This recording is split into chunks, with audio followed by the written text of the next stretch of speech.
Health की बात देख रहे हैं आप, और आपको बताते चले कि आज हेल्थ की बात में जिस मुद्दे को लेकर, जिस टॉपिक को लेकर हम बात करेंगे, वो बहुत ही अहम मुद्दा है, महिलाओं से जुड़ा हुआ मुद्दा है, यानी कि ब्रेस्ट कैंसर को लेकर बात की जाएगी आज। स्तन कैंसर अगर किसी को हो जाता है तो वो किस तरह से हो जाता है, उसके लक्षण क्या कुछ रहते हैं, किस तरह से आप बचाव कर सकते हैं, क्योंकि अब आप देखिए पूरे देश के अंदर ज्यादातर मामले इसके बढ़ते चले जा रहे हैं।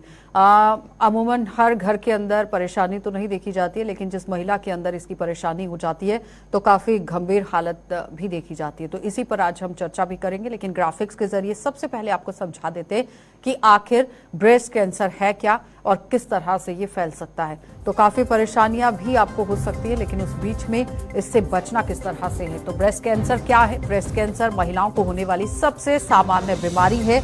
ये ज्यादातर महिलाओं के अंदर आपको देखने को मिलेगी, लेकिन आजकल आप इसे पुरुषों के अंदर भी देखेंगे। तो कैंसर तब शुरू होता है जब कोशिकाएं नियंत्रण से बाहर होने लगती हैं, और उसके साथ साथ आप इस बीमारी की चपेट में आते चले जाते हैं। लेकिन उससे पहले किस तरह से समझने की भी जरूरत है कि ब्रेस्ट कैंसर की शुरुआत कहां से होती है। तो स्तन में अगर गांठ बनना हो रही है या गांठ जैसा कुछ लग रहा है तो आप समझ लीजिए कि ये किसी भी वक्त कैंसर की शिकायत आपको बन सकती है। जल्द से जल्द इलाज कराने की जरूरत है।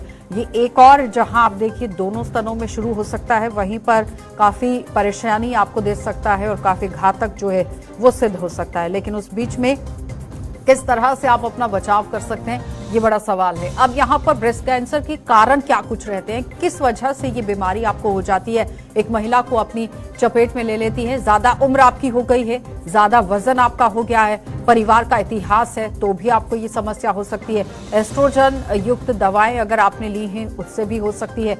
अनहेल्दी आहार, यानी कि अगर आपका डाइट चार्ट सही नहीं है, आप व्यवहार नहीं कर पा रहे हैं, व्यायाम नहीं कर पा रहे हैं, तो काफी तरीके से इसकी चपेट में आप आ सकते हैं। शराब और तंबाकू का अगर आप सेवन करते हैं तो भी इसकी चपेट में आप आ जाते हैं। लेकिन इससे बचना किस तरह से है, अब सवाल यहाँ पर ये बन गया है, क्योंकि 17 लाख नए ब्रेस्ट कैंसर के मामले विश्व भर में हर साल में यहाँ पर देखने को मिलते हैं। कि हर साल का आंकड़ा जो सामने रखा जाता है तो उसमें देखिए भारत में हर साल में 2 लाख मामले ब्रेस्ट कैंसर के सामने आ जाते हैं, और इनमें से लगभग 1 लाख महिलाओं की इसकी वजह से मौत भी हो जाती है। तो ये काफी घातक भी सिद्ध हो जाता है, लेकिन इससे बचाव करना बहुत जरूरी है कि आखिर इस बीमारी से किस तरह से बचाव किया जा सके।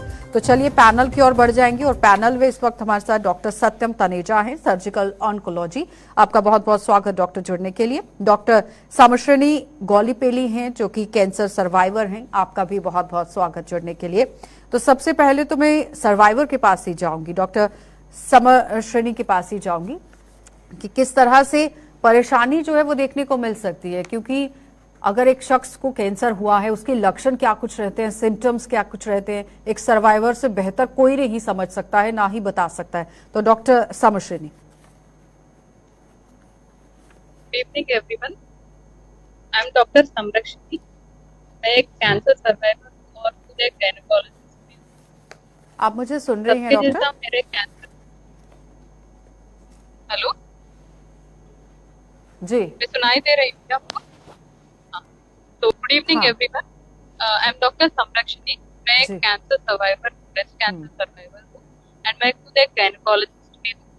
ओके, तो सबके जैसा मेरे कैंसर के सिम्टम्स रेगुलरली लंप जैसा नहीं था, तो उसके बारे में हम बाद में बात करेंगे। But usually routinely breast cancer में सिम्टम्स ऐसे होते हैं, एक लंप आता, लंप एंड कभी कभी ब्रेस्ट से डिस्चार्ज निकलता, मतलब ब्रेस्ट से पानी निकल सकता है, ब्रेस्ट से खून निकल सकता है, सडनली ब्रेस्ट का साइज चेंज हो सकता, एंड ब्रेस्ट में डिम्पलिंग करके आ सकता, नहीं तो पकड़ी मतलब निप्पल खींचा हुआ जैसा लगता है, एंड ब्रेस्ट पेन, ये सब सिम्टम्स आता। किसी किसी को सडनली अंडर आर्म्स में एक स्वेलिंग भी दिख सकता है। ये सब ब्रेस्ट कैंसर के पहले पहले सिम्टम्स है। ठीक, बट कमिंग टू माय ठीक है केस, डॉक्टर तनेजा, आ रही हूं मैं। डॉक्टर समश्रेणी, मैं आ रही हूं आपके पास। डॉक्टर तनेजा, सवाल यह है कि जिस तरह से डॉक्टर समश्रेणी ही कह रही कि एक गांठ बन जाती है, अक्सर आप देख रहे हैं कि छोटी सी अगर गांठ है तो लोग उसे सीरियसली नहीं लेते हैं। उस गांठ का इलाज किस तरह से करना है, और लक्षण आपके सामने रखे गए, लेकिन उपचार किस तरह से करना चाहिए?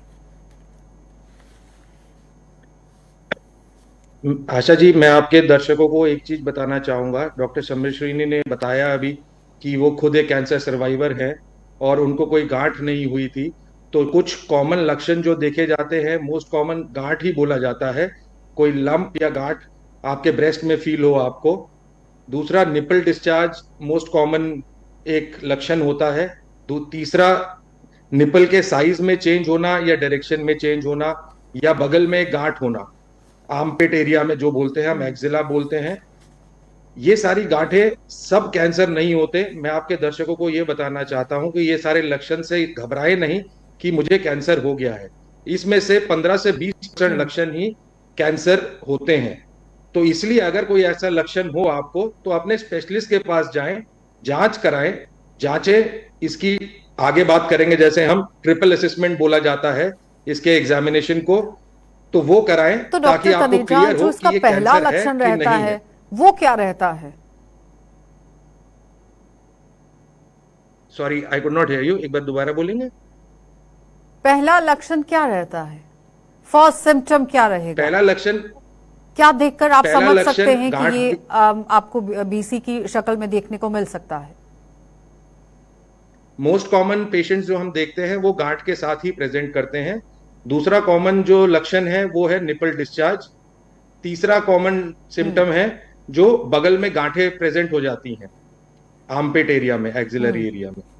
लेकिन जो गांठों के ठीक। साथ पेशेंट्स प्रेजेंट कर रहे हैं उसमें से 80% जो हम अपनी टेक्निकल टर्म में बोलते हैं बिनाइन, जो फैलते नहीं है, वो वाली गांठें होती हैं। 20% ही कैंसरस होती हैं। ठीक। डॉक्टर समश्रेणी, जिस तरह से आपने पहले बताया कि कोई गांठ नहीं हुई, कोई ऐसा सिम्टम नहीं था, लेकिन उसके बाद भी डिक्लेयर हुआ है, तो ऐसे पेशेंट से क्या कहना चाहेंगी कि वो अपना बचाव किस तरह से कर सकते हैं? कि अगर आपको गांठ नहीं है, कोई ऐसा सिम्टम नहीं है, उस वक्त आप क्या महसूस करती हैं कि आप समझ सकती हैं कि ये इसकी शक्ल ले सकता है बाद में, और जल्द से जल्द आपको डॉक्टर के पास पहुंचना है? कुछ समझाना चाहेंगी फीमेल्स को? जी। तो मेरे केस में क्या हुआ, मेरे को फैमिली हिस्ट्री है ब्रेस्ट कैंसर के। तो जब मैं 28 इयर्स की थी तभी मुझे पता चला कि मेरे को ब्रेस्ट कैंसर का हिस्ट्री है, एंड मैं रिस्क में हूँ ब्रेस्ट कैंसर के लिए। तो तब से मैंने एवरी 6 मंथ्स में स्कैन्स करवाना शुरू की। तो मेरे घाट था, लेकिन बहुत ही छोटा था, बहुत छोटा, मतलब इट वाज 8 mm, एक पी साइज का घाट था, लेकिन वो हमको पहचान में नहीं आ रहा था, बस वो स्कैन में दिख रहा था। तो इसलिए मैं सबको एडवाइस करूंगी, जो लोग रिस्क में हैं उनको अर्ली स्क्रीनिंग स्टार्ट करना होगा। जो लोग रिस्क में नहीं भी है उनको भी 40 इयर्स के एज से रेगुलरली मैमोग्राफ्स करना होगा। डॉक्टर तनेजा, जिस तरह से आशा जी, इसमें मैं ऐड करना डॉक्टर चाहूंगा समश्री कह रही हैं कि पारिवारिक हिस्ट्री को लेकर इसमें बात मैं कर रही हैं, वो कि घर में किसी को था, उसके बाद उनको होना ही होना था, तो वो पहले से इलाज अपना शुरू कर पाई। जी तो डॉक्टर तनेजा। इसको नहीं। समझने के लिए सबसे पहले हमें कारण समझने पड़ेंगे कि ब्रेस्ट कैंसर के क्या कारण हैं। आपने स्टार्टिंग ऑफ द प्रोग्राम में अपने कॉजेज या कारण इन्यूमरेट करे हैं इसमें। तो उसमें एक हेरिडिटरी जी। कैंसर होता है, बट वो सिर्फ 15 to 20% केसेस में ही हेरिडिटरी कैंसर होता है। बाकी 80% केसेस में जिनको कैंसर के पेशेंट्स होते हैं उनमें हेरिडिटरी फैमिली में नहीं चला हुआ आ रहा होता, बल्कि आपके लाइफस्टाइल की वजह से उनको ब्रेस्ट कैंसर होता है। तो जिनके फैमिली में हेरिडिटरी कैंसर चल रहा है, आपको पता है कि आपकी किसी फीमेल को पता है आपकी मदर को हुआ था, नानी को हुआ था, तो उन केसेस में आपका जेनेटिक टेस्टिंग करानी चाहिए आपको अपनी, ताकि आपको पहले पता चल जाए कि यू आर एट रिस्क, आप रिस्क पे हैं कि नहीं है। नहीं तो जिनको हेरिडिटरी, जिनकी फैमिली में कैंसर नहीं है, 40 इयर्स की एज के बाद रूटीनली उनको एक ब्रेस्ट की एक्सरे होता है जिसको हम मैमोग्राफी बोलते हैं। जो मैं अभी बात कर रहा था ट्रिपल असेसमेंट की, ट्रिपल असेसमेंट का मतलब होता है सेल्फ ब्रेस्ट एग्जामिनेशन। आपके दर्शकों को मैं ये बताना चाहूंगा कि हर एक फीमेल को एवरी मंथ एक बार शीशे के सामने खड़े होकर अपना सेल्फ ब्रेस्ट एग्जामिनेशन करना चाहिए, देखना चाहिए। नहीं तो हम ये चीजें इग्नोर कर देते हैं, बाद में पता चलता है। दूसरा सेल्फ ब्रेस्ट ट्रिपल असेसमेंट का पार्ट है इमेजिंग, जो मैं मैमोग्राफी बोल रहा हूं आपको। और तीसरा, अगर कोई गांठ दिख रही है तो उसका एक नीडल असेसमेंट होता है जिसको हम एफएनएसी या बायोप्सी बोलते हैं, तो वो कराना चाहिए। तो सारे ग्राहकों, दर्शकों को ये बोलना चाहूंगा कि उनको ये चीजें ध्यान में रखनी है सेल्फ ब्रेस्ट एग्जामिनेशन की। और अगर कोई गांठ लग रही है तो उसको इमीडिएटली, या कोई भी लक्षण दिख रहा है, निप्पल डिस्चार्ज दिख रहा है या कोई और लक्षण दिख रहा है, तो उसको इमीडिएटली अपने डॉक्टर से जाके मिले। कई बार डॉक्टर तनेजा ऐसा होता है कि फीमेल्स के अंदर ऐसा कोई सिम्टम नहीं है, कोई पारिवारिक इतिहास नहीं है, हेरिडिटरी भी नहीं लगेगा, लेकिन मामूली कोई चोट आई है और उसकी वजह से एक जगह पर गांठ बन गई है, क्या वो भी बाद में इसकी शक्ल ले सकता है? नॉर्मली लोग कोरिलेट करते हैं कि बच्चे ने, छोटा बच्चा है किसी का, उसने लात मार दी ब्रेस्ट पे और ये गांठ बन गई थी। वो एक प्रेजेंटिंग आपके दिमाग में डालने वाली चीज होती है कि इसकी वजह से आपको पता चला। नॉर्मली ट्रॉमा या चोट की वजह से ऐसी गांठ नहीं बनेगी, अगर बनेगी भी तो वो 2-4-5 दिन में खत्म हो जाएगी। जो परसिस्ट कर रही है वो चोट की वजह से नहीं बनी है, तो उसको इमीडिएटली जाके दिखाएं और इवेल्युएट करवाएं। ठीक है डॉक्टर सामश्रेणी, अपने रोजमर्रा जिंदगी में किस तरह से हमें बदलाव करने की जरूरत है? डाइट किस तरह से हमारी होनी चाहिए, हमें एक्सरसाइज किस तरह से करनी चाहिए, किन चेंजेस को लेकर हमें चलना चाहिए लाइफ में? क्योंकि obesity is also major risk factor for breast cancer, तो सबको फिजिकली एक्टिव रहना चाहिए। एवरी वीक में at least 4 to 5 days 30 to 40 minutes का एक्सरसाइज रेगुलरली करना चाहिए ताकि आपके बीएमआई नॉर्मल रेंज में रहे।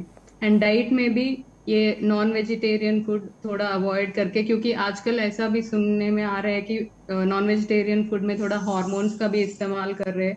तो ये डिस्कशन मैं अपने ऑन्कोलॉजिस्ट से भी की हूँ, उन्होंने भी बोला है कि कुछ कुछ नॉन वेजिटेरियन फूड्स में हार्मोन्स यूज करेंगे, तो इसलिए it's better to avoid some kind of non vegetarian food. And it's better to reduce your stress levels and regular sleep, and you have to maintain a proper healthy lifestyle which might reduce your chances of cancer. Along with that आपको regular screening भी करना important रहता, क्योंकि ये सब करने से आपको और एक और कंप्लीटली सवाल डॉक्टर सामश्रेणी कि अगर आपको ब्रेस्ट कैंसर हो गया है तो क्या सिर्फ और सिर्फ रिप्लेसमेंट ही इसका सही से निदान कर सकती है कि आपकी ब्रेस्ट को निकालना पड़ेगा, या फिर कीमोथेरेपी या फिर रेडिएशन से आप इसे ठीक कर सकते हैं? ये एक्चुअली आपके स्टेज के ऊपर डिपेंडेंट रहता, स्टेज एंड आपके एज के ऊपर भी डिपेंडेंट रहता। सो ऑन्कोलॉजिस्ट डिसाइड करेंगे कि आपको कीमोथेरेपी लगेगा, नहीं तो फर्स्ट सर्जरी करेंगे। किसी को अगर स्टेज ज्यादा है तो वो लोग पहले कीमोथेरेपी देके वो ट्यूमर का साइज कम करके फिर सर्जरी करेंगे। But most of the times chemotherapy is required very early stages, जहाँ पे थोड़ा इन सीटू है तभी कीमोथेरेपी अवॉइड कर सकते हैं। लेकिन ब्रेस्ट कैंसर में mostly chemotherapy, surgery and radiation भी लगेगा। एंड ऐसा नहीं है कि ब्रेस्ट कैंसर हो गया तो कंप्लीट ब्रेस्ट को निकालना पड़ेगा, ऐसा नहीं है। अभी तो breast conservative surgery along with radiation has also got equally good results, मतलब same results as mastectomy. Mastectomy मतलब ब्रेस्ट रिमूवल, सो दोनों का ऑलमोस्ट सिमिलर प्रोग्नोसिस है। तो कुछ लोग ऐसा भी डिसाइड करते हैं कि हमको ब्रेस्ट नहीं निकलवाना है, तो ये भी एक ऑप्शन है, लेकिन that is to be an informed और जब कंसेंट। महिलाओं के अंदर एक स्टिग्मा है कि अपनी ब्रेस्ट को लेकर खुलकर बात नहीं करेंगी, अगर कोई ऐसी परेशानी आ रही है नजर तो डॉक्टर के पास नहीं जाएंगी, घर में किसी को नहीं बताएंगी, और जिसकी वजह से परेशानी जो है वो बढ़ती चली जाती है और लास्ट स्टेज तक पहुंच जाती है। ऐसी महिलाओं से क्या कहना चाहेंगी कि जल्द से जल्द आपको डॉक्टर से संपर्क करना है, बिल्कुल भी इस तरह का शाइनेस फील नहीं करना है?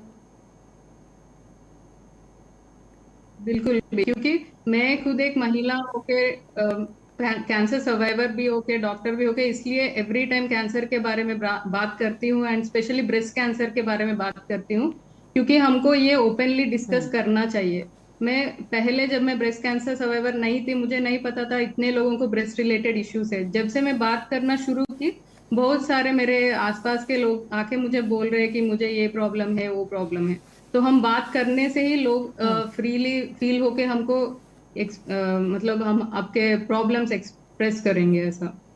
तो it's always good to talk doctor about it. Taneja, इस ट्यूमर को ठीक करने के लिए क्या करना चाहिए?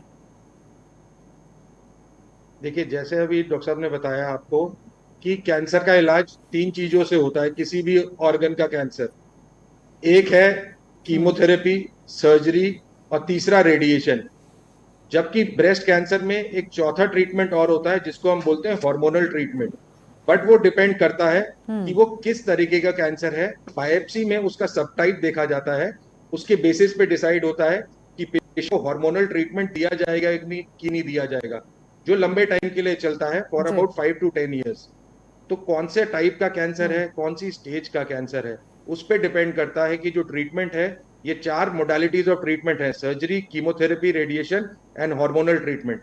तो किसी पेशेंट का कैंसर ठीक। क्योर करने के लिए हमें चारों मोडालिटी यूज करनी पड़ेंगी, किसकी 2 मोडालिटी से भी ट्रीट हो सकता है। दूसरा, आज की डेट पे ब्रेस्ट कंजर्वेशन, जैसे अभी इन्होंने बताया कि ब्रेस्ट कंजर्वेशन डिपेंड्स कि हम किसके सामने बैठे हैं, कौन से एज ग्रुप को पेशेंट को डील कर रहे हैं, एंड टेक्निकली हमारी जो इन्वेस्टिगेशन हुई हैं उसके बेसिस पे हम ब्रेस्ट कंजर्वेशन ऑफर कर सकते हैं कि नहीं कर सकते। और ज्यादातर किस उम्र की महिलाएं इसकी चपेट में आती हैं? देखिए, आज से अगर मैं डॉक्टर तनेजा। 1 डिकेड या 20 साल पहले पूछूं तो ये कॉमन होता था इन 50s, बट आज की डेट पे हम पेशेंट्स 30s और 40s के भी देखते हैं, और वही वो पेशेंट्स हैं जिनमें हेरिडिटरी चला आ रहा है। जिनमें हेरिडिटरी है उनमें 1 डिकेड पहले कैंसर होने के चांसेस रहते हैं। और उसके साथ साथ अगर हम डॉक्टर तनेजा ये बात करें कि महिलाओं के साथ साथ ये पुरुषों में भी देखने को मिला है। ब्रेस्ट कैंसर नॉर्मली लोग सोचते हैं सिर्फ फीमेल्स में होता है, लेकिन ये मेल्स में भी होता है, बट इंसिडेंस बहुत कम है। मतलब hardly in a year we see 4-5 patients, मतलब in my career every year we see 4-5 patients, इससे ज्यादा नहीं देखते मेल ब्रेस्ट कैंसर के। तो इसलिए पुरुषों को भी ध्यान रखने की जरूरत है कि अगर कोई गांठ लग रही है या कोई डिस्चार्ज है, उनमें भी डिस्चार्ज के साथ प्रेजेंटेशन हो सकता है, तो उसको इमीडिएटली दिखाएं। एंड ट्रीटमेंट लाइन सेम रहती हैं, क्योंकि जो डॉक्टर तनेजा औरतों में रहती हैं वही 70% ऐसी पुरुषों में भी महिलाएं रहती हैं हैं। जो लास्ट स्टेज पर जाकर डॉक्टर के पास पहुंचती हैं। इस बीच में अवेयरनेस होना बहुत जरूरी है। आपको लगता है कि अभी फीमेल्स पूरी तरह से अवेयर हैं इसे लेकर? हमारी कंट्री में अगर हम ब्रेस्ट कैंसर की स्टैटिस्टिक्स देखें तो 60-65% हमारे पास स्टेज 3 स्टेज 4 में ही पहुंच रही होती हैं। स्टेज 1 और स्टेज 2 में पकड़ना अभी हमारी कंट्री में पॉसिबल नहीं है, बिकॉज हमारे यहाँ अभी कोई गाइडलाइंस नहीं है, कोई स्क्रीनिंग प्रोग्राम्स नहीं है। इन वेस्टर्न कंट्रीज में डेडिकेटेड स्क्रीनिंग प्रोग्राम्स हैं, जहां आफ्टर एज ऑफ 40 किसी कंट्री में एवरी 2 years, किसी कंट्री में एवरी 3 years मैमोग्राफी करी जाती है। तो ये स्क्रीनिंग प्रोग्राम्स नहीं है। तो आपके माध्यम से मैं सारी औरतों को बताना चाहूंगा कि after age of 40 every 2 to 3 years, हर एक 2 से 3 साल पे एक बार मैमोग्राफी जरूर करवाएं। डॉक्टर सामुश्रेणी, जिस तरह से वैक्सीन को लेकर बात हो रही थी, अभी 1 महीना पहले ही बताया जा रहा था कि सरकार की तरफ से वैक्सीनेशन बना दी गई है। महिलाएं जो स्तन कैंसर से पीड़ित हो सकती हैं उन्हें पहले ही वैक्सीनेट किया जाएगा। वो वैक्सीनेशन कितनी सेफ रहती है और क्या लगता है कि बच्चियों को किस तरह से उस वैक्सीनेशन का लाभ जो है वो लेना चाहिए? जितना तक अभी जो वैक्सीनेशन है वो सर्वाइकल कैंसर के लिए है वैक्सीनेशन। सर्वाइकल कैंसर एक ऐसा कैंसर है जो वायरस से आता है, एंड वैक्सीनेशन करने से उसको प्रिवेंट कर सकते हैं। लेकिन अभी जो ब्रेस्ट कैंसर का वैक्सीन है अभी बस रिसर्च स्टेज में है। अभी कुछ वैक्सीन नहीं निकला है अकॉर्डिंग टू माय नॉलेज। आपको नहीं लगता है कि जल्द से जल्द इस पर भी काम करने की जरूरत है, सरकार को फोकस करने की जरूरत है? क्योंकि आप देखिए ना डॉक्टर सामुश्रेणी, जो हमारा डाटा है, जो हमारी एक रिपोर्ट है, वो बताती है कि 17 लाख नए ब्रेस्ट कैंसर के मामले पूरे देश में हैं, पूरे वर्ल्ड में हैं। पूरे विश्व भर की बात हो रही है, लेकिन देश की अगर मैं बात करूं तो हर साल 2 लाख मामले हैं, जिसमें से 1 लाख महिलाओं की तो मौत हो जाती है, यानी कि वो लास्ट स्टेज पर जाकर पहुंचती हैं। तो ये सबसे बड़ी बात है कि या तो वैक्सीनेशन हो जाए या फिर जागरूकता इस तरह से हो जाए कि थोड़ी सी भी परेशानी होने पर इमीडिएटली फीमेल जो है वो डॉक्टर के पास पहुंच जाए। एग्जैक्टली। इन डेवलप्ड कंट्रीज मतलब जितने भी डायग्नोसिस हो रहे हैं उसमें से 20% आर गोइंग टू डाई, मतलब डेथ रेट कम है। हमारे यहाँ डेथ रेट थोड़ा ज्यादा है क्योंकि हमारे यहाँ लेट डायग्नोसिस हो रहा। तो वैक्सीन तो रिसर्च में है लेकिन वो आने में बहुत साल लगता। तो बिफोर दैट हमको अवेयरनेस का बहुत ज्यादा इंपॉर्टेंस है, and we should not feel shy about talking about breast cancer, cervical cancer और any other issues related to female health. वो जागरूकता हमारे में आना चाहिए। वैक्सीन के लिए वेट करना will be a long time. तो ये चीज तो हम आज भी कर सकते हैं, मतलब जो अवेयरनेस है, जो स्क्रीनिंग है, हम आज से भी कर सकते हैं। And when I started my screening, मतलब जब मैं 28 इयर्स पे स्क्रीनिंग कर रही थी, जैसे क्योंकि मुझे एक जीन था जिसके वजह से मैं कैंसर के लिए हाई रिस्क थी। तो जब आई स्टार्टेड एट 28 ईयर्स, सब लोग बोल रहे थे तुम क्यों कर रहे हो, तुम तो 28 के हो, तुमको तो कैंसर नहीं होता, कैंसर तो बड़े उम्र में होता है, ऐसा करके मुझे कुछ लोग डिस्करेज भी कर रहे थे। लेकिन I did continue and I am very grateful for that. So technology ने हमको ठीक। जितना भी दिया है टेक्निक्स, हम उसको यूज करना चाहिए। That is what I feel. Doctor Taneja, IDC को लेकर बात करेंगे, इन्वेसिव डक्टाइल कार्सिनोमा, ये क्या है, जरा समझाएंगे आप? ये आईडीसी क्या है? बेसिकली बेसिकली कैंसर के डिफरेंट टाइप्स होते हैं। ये जो आप बात कर रही हैं, ये कैंसर की पैथोलॉजी की बात कर रहे हैं हम। जो हम बायोप्सी करते हैं उसमें most common cancer invasive ductal carcinoma ही होता है 90% केसेस में। दूसरे सब टाइप्स होते हैं जिनको हम ठीक। बोलते हैं लोबुलर कार्सिनोमास, म्यूसिनस कार्सिनोमास, वो टेक्निकल टर्म्स हैं। तो उससे थोड़ा बहुत फर्क पड़ता है, जिसके बेसिस पे हम बोलते हैं कि प्रोग्नोसिस पेशेंट का आगे कैसे रहेगा। ठीक। बट ट्रीटमेंट वाइज कोई भी टाइप का ब्रेस्ट कैंसर हो, ट्रीटमेंट गाइडलाइन सेम ही चलती हैं। इसके अलावा जैसे मैंने अभी आपको बोला था, एक हार्मोनल ट्रीटमेंट होता है। देखिए, ब्रेस्ट कैंसर जो है वर्ल्ड में मोस्ट कॉमन कैंसर है amongst all the cancers, and ये मोस्ट एक्सटेंसिवली स्टडीड कैंसर है वर्ल्ड ओवर। तो इसमें जो हम स्टेजिंग बोलते हैं कि कैंसर की स्टेज है 1, 2, 3, 4, इसके अलावा एक मॉलिक्यूलर क्लासिफिकेशन आती है। तो जो बायोप्सी में हम टेस्ट कराते हैं, जैसे आपने आईडीसी बोला है अभी, इन्वेजिव डक्टल कार्सिनोमा, इसके अलावा सर्टेन मार्कर्स होते ठीक। हैं जो हम देखते हैं, जिनको हम oestrogen receptor, progesterone receptor, HER2 neu, जिसके बेसिस पे एक सब टाइप पता चलता है हमें। तो अगर ठीक आपका है। पॉजिटिव सब टाइप है, गुड वाला सब टाइप है ऑन मॉलिक्यूलर क्लासिफिकेशन, तो इवन स्टेज 4 कैंसर्स के पेशेंट्स भी लॉन्ग सर्वाइव करते हैं। ये चीज मैं समझाना चाहूंगा, लेट प्रेजेंटेशन के बाद भी पेशेंट लॉन्ग टर्म सर्वाइवल पे जा सकते हैं। ठीक। ठीक है डॉक्टर, बहुत बहुत धन्यवाद जुड़ने के लिए। डॉक्टर सामिश्रणी, आपका भी बहुत बहुत धन्यवाद जुड़ने के लिए। तो फिलहाल आज ब्रेस्ट कैंसर को लेकर बात हो रही थी कि महिलाओं के स्तन कैंसर को लेकर जिस तरह से परेशानी लोगों के अंदर, महिलाओं के अंदर बढ़ रही थी, उसी पर आज चिंतन और मंथन हो रहा था। लेकिन अगर आप समय रहते डॉक्टर के पास पहुंचते हैं तो आपका इलाज हो सकता है और आपकी ये जो घातक बीमारी है ये खतरनाक नहीं साबित हो सकती, आप बिल्कुल ठीक हो सकती हैं।